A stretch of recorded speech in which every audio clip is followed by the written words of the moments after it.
The kick's power comes from the torque generated by the rotation of the hips. It's the same principle that cracks a whip.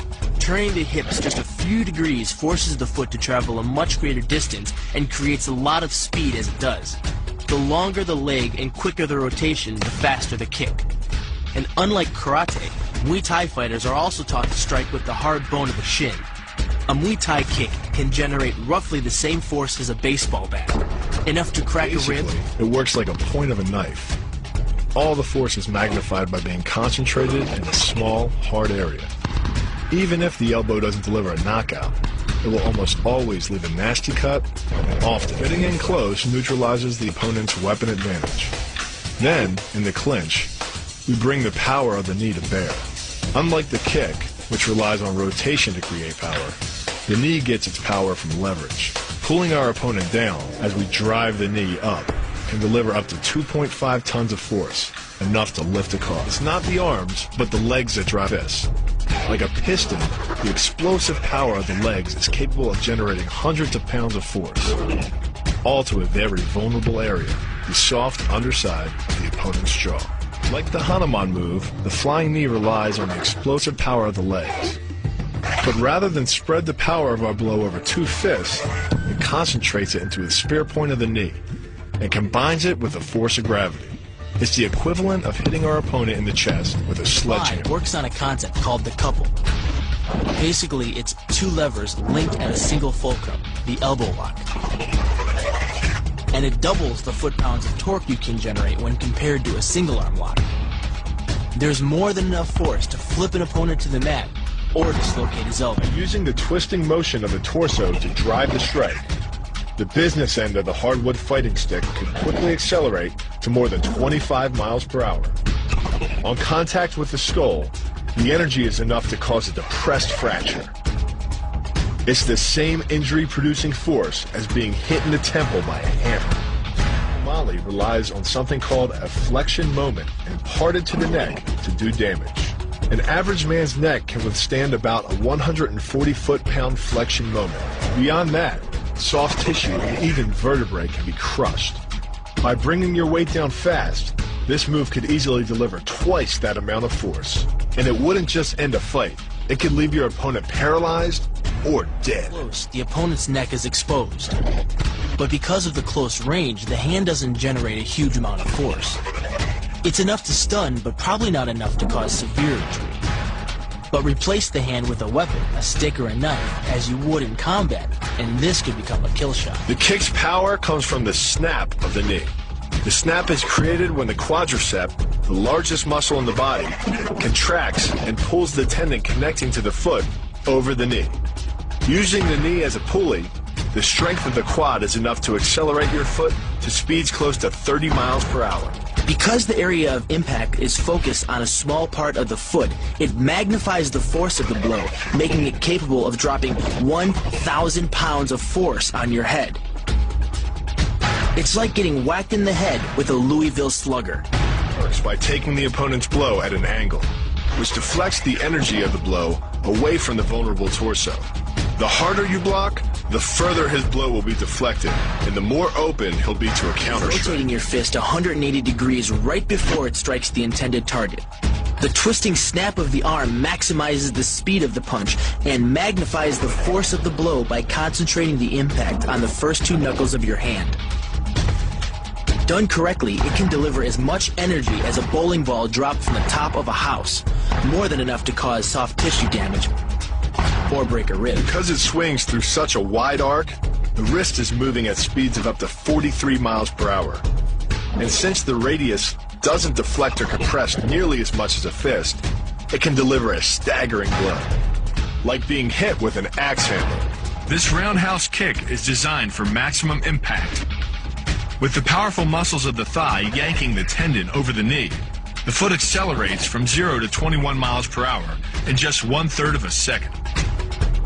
Combine that with the reinforced shoe, and this kick can drive the nose bone back up into the brain. It's aimed at the largest gland in the human body, the liver. A direct hit won't just bring an opponent down. It can rupture the gland, causing severe internal bleeding. But the liver is well protected by the rib cage, so the kick must be accurate to within half an inch. In this move, the forward propulsion of the hips, combined with the piston motion of the lower leg, can send well over 700 pounds of force directly through the rigid bone of the heel. This impact won't just knock an opponent down. The force is enough to permanently damage his kneecap, leading with the near arm. The first jab travels the shortest distance to the opponent, so what it lacks in force, it makes up for in speed. The second punch, utilizing both the twist of the shoulders and the forward momentum of the kick, can carry over 4 times as much impact. And just a few hundred pounds of force to the temple is enough to cause a knockout. This move uses the same principle as a throw in judo, off-balancing your opponent and then using his momentum to send him down. But it's much more aggressive.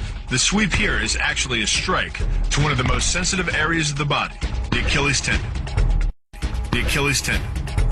The throw works just like a crowbar, where your leg is the lever and your hip is the fulcrum. The trick is positioning your body in just the right place. If you're just an inch off the placement of your thigh and hip, the amount of energy needed to throw an opponent can more than double. But performed correctly, Uchimata requires almost no energy, yet it can deliver up to 5,000 pounds of force. If it weren't for the mat, a throw like Uchimata would be enough to cause serious injury or even paralysis. You use the strength of your legs to maintain your dominant position while you secure the choke. Just a few pounds of pressure on the collar of his gi is enough to reduce the blood flow to the brain to a trickle and end the match. Hold this move for 10 seconds and the fighter will black out. Hold it just a bit longer and he's dead.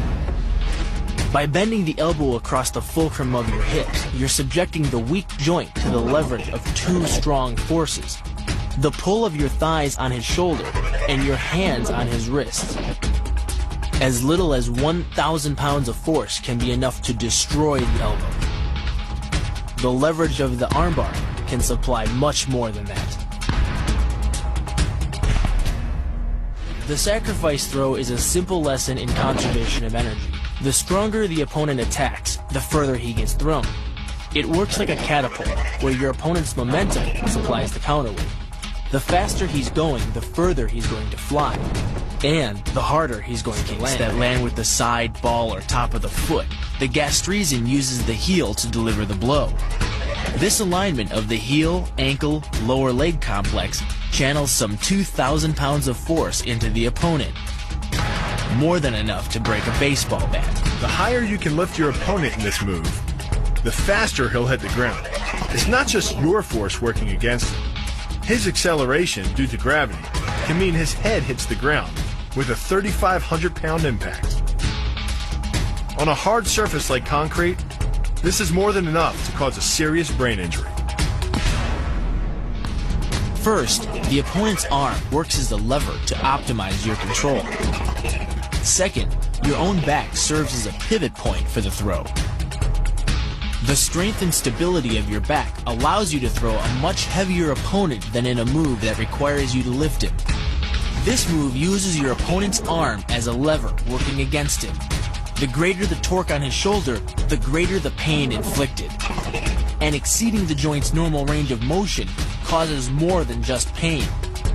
The soft tissue, muscles, and the bone can all be seriously damaged by this pressure. The goal of this lock is to stretch the tendons at the top of the foot to the breaking point.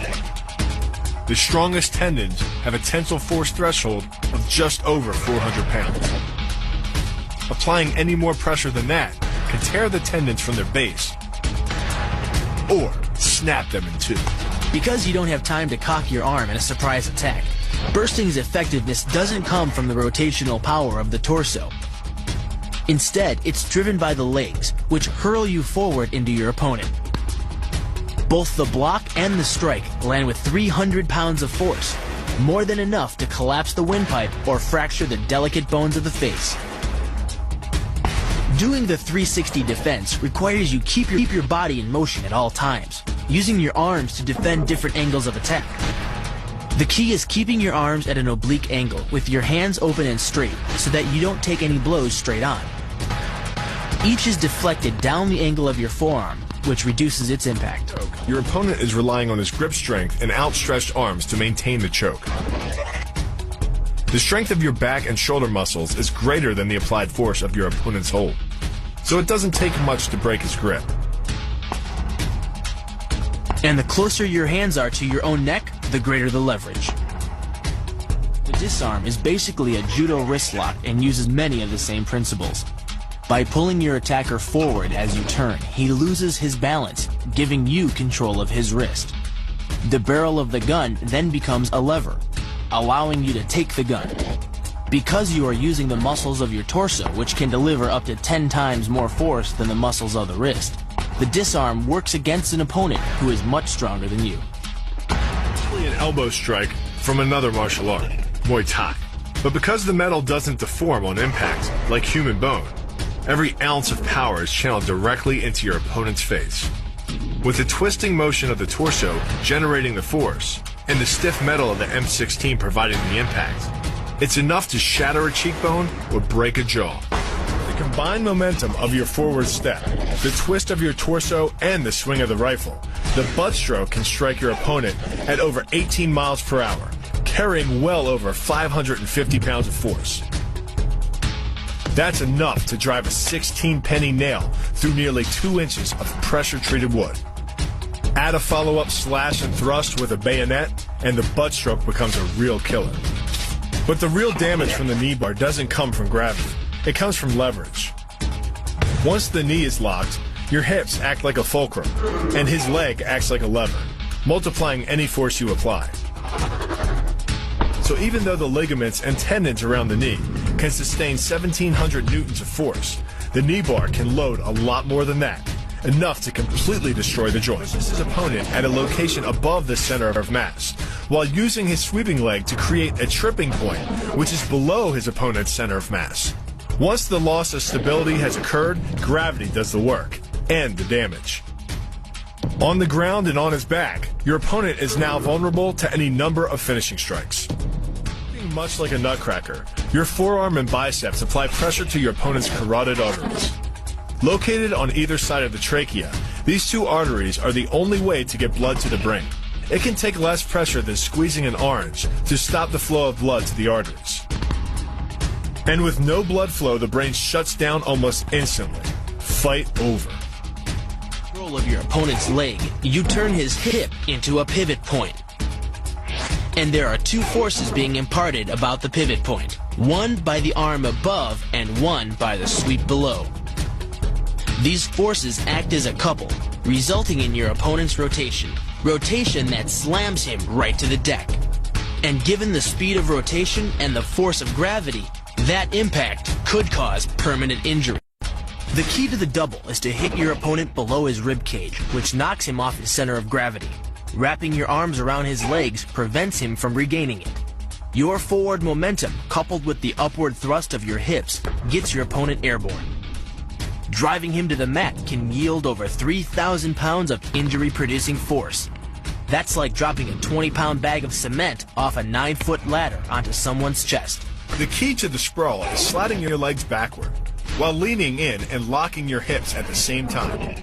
This forces your opponent's center of mass beyond its stability zone.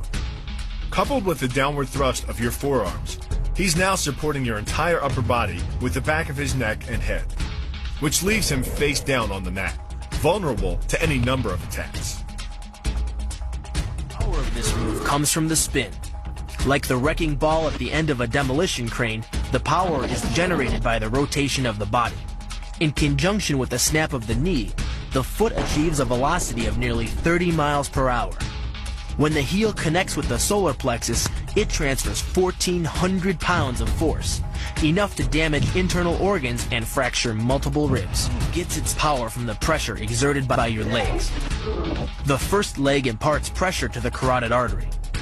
The second leg, working in conjunction with your arms, optimizes that pressure, transforming you into a human vice grip. If your opponent doesn't tap out, he'll pass out. Much longer and permanent brain damage can ensue. Is a combination of 2 levers. While your legs push up on your opponent's neck, your arms apply downward pressure to his trapped wrist. The opposing forces turn the elbow into an ad hoc fulcrum point.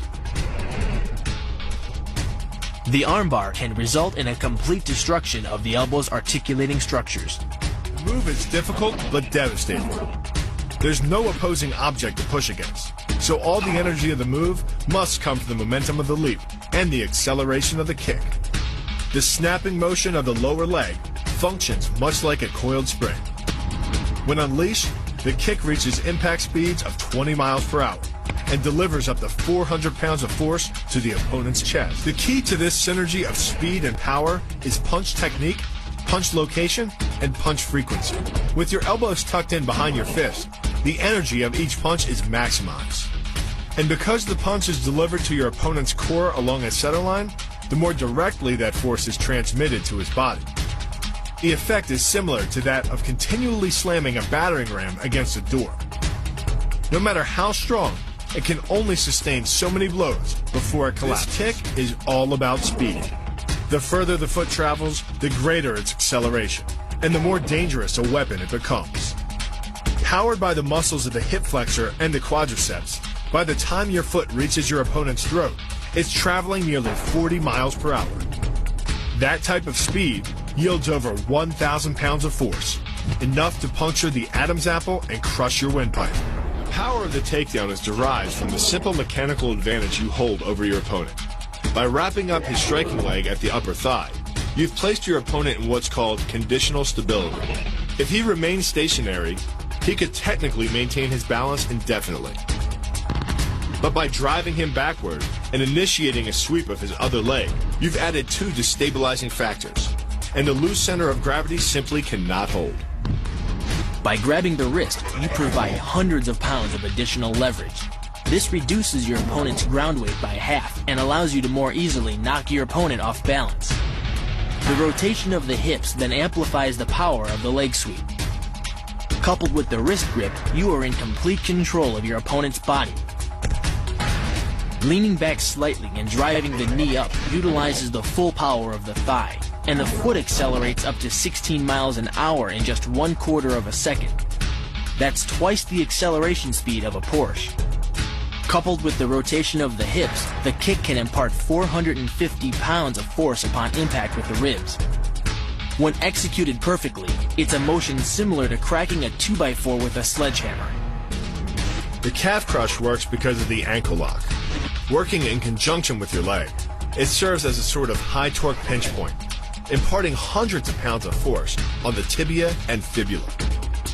The tibia and fibula are some of the strongest bones of the human body, but creating this pinch point allows you to deliver enough force to easily break them, which leaves your opponent with two choices: tap out and admit defeat, or risk permanently losing the use of your leg. The key to the scissors takedown can be found in the move's name. Throwing your legs around either side of your opponent, one high on the torso, the other just in the crease of the knee, provides you with a lever on either side of his body. It's literally like a piece of paper between two blades of a scissor, only instead of slicing through paper, you're using a combination of potential and kinetic energy to cut through your opponent's center of gravity. The downward force exerted on his gi pulls your opponent across his tipping point. Along with your body weight, you generate enough instability in your opponent to drive his body to the mat, like a child tossing around a rag doll. The hip throw capitalizes on the body mechanics of both you and your opponent. Thrusting your hips into your opponent's waist creates a pivot point around which his arm is the lever. With your legs between his, you've created a center of gravity significantly lower than your opponent's. This imparts maximum instability and helps you maintain control while throwing him over your hip. The throw, coupled with the downward force of gravity, generates a speed of 8 miles per hour, which can create more injury-producing impact energy than...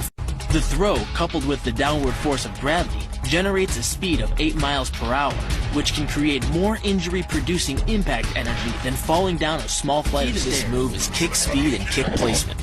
Powered by the rotation of the hips and the strongest muscles in the body, the quadriceps, at the point of contact, the kick is traveling 25 miles per hour and can impart 550 pounds of force.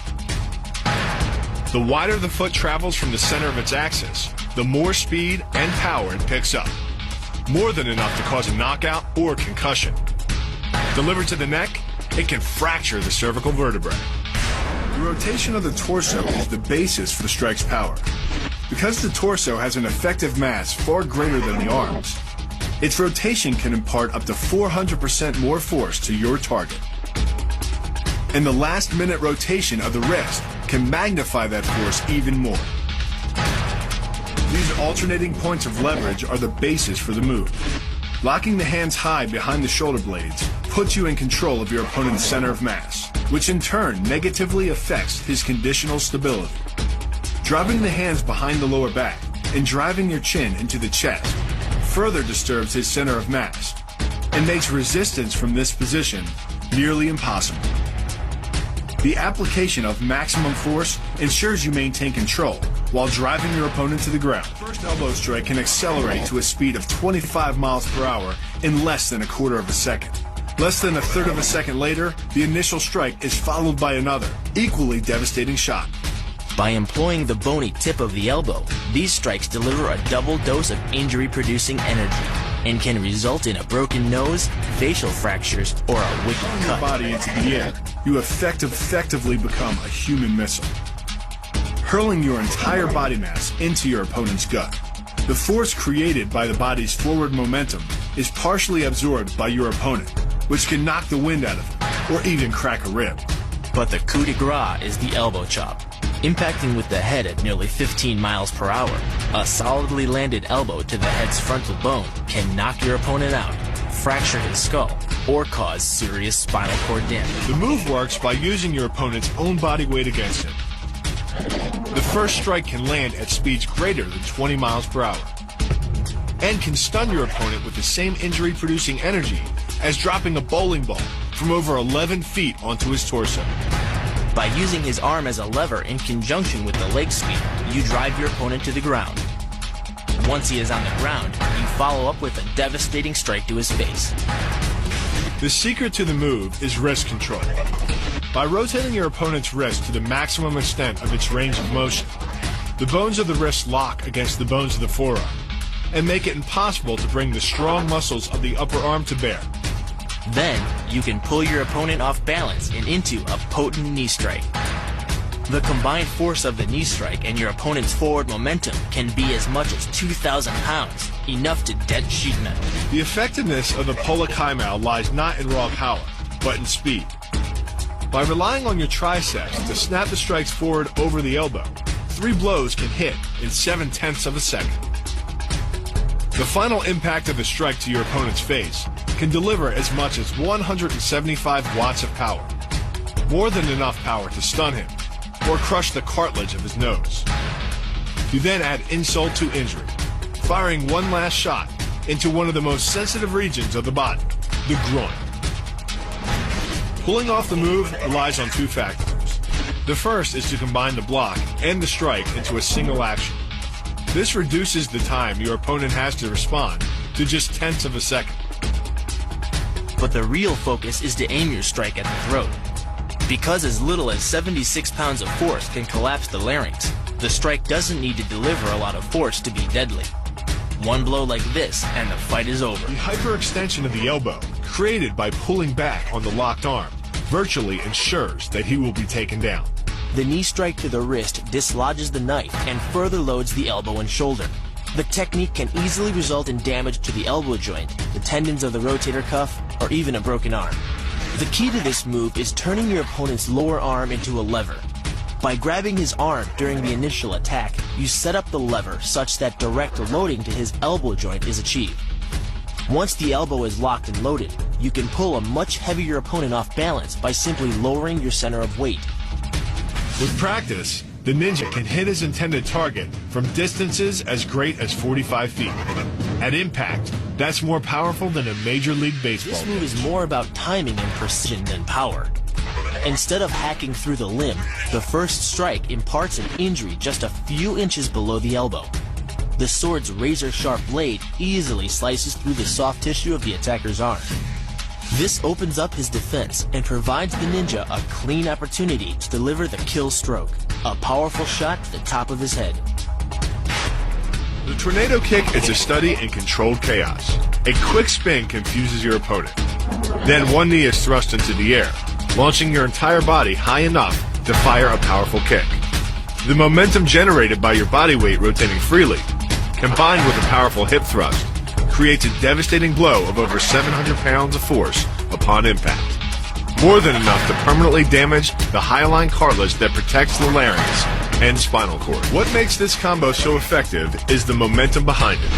Powered by the running start and the most powerful muscles in the body, the quadriceps, the initial kick lands at 15 miles per hour. The second kick creates 3 times the injury-producing energy as the first, delivering over 650 pounds of force. That's like taking a shot from a sledgehammer to the face. More than enough to score a knockout and rearrange some facial features. The axe kick draws its power differently than most kicks. Once your foot reaches the apex above your opponent's head, your body's momentum, combined with the ease of downward acceleration due to gravity, can reach speeds over 20 miles per hour. That's enough to generate more than 550 pounds of force at the point of impact, easily breaking the nose or shattering the clavicle.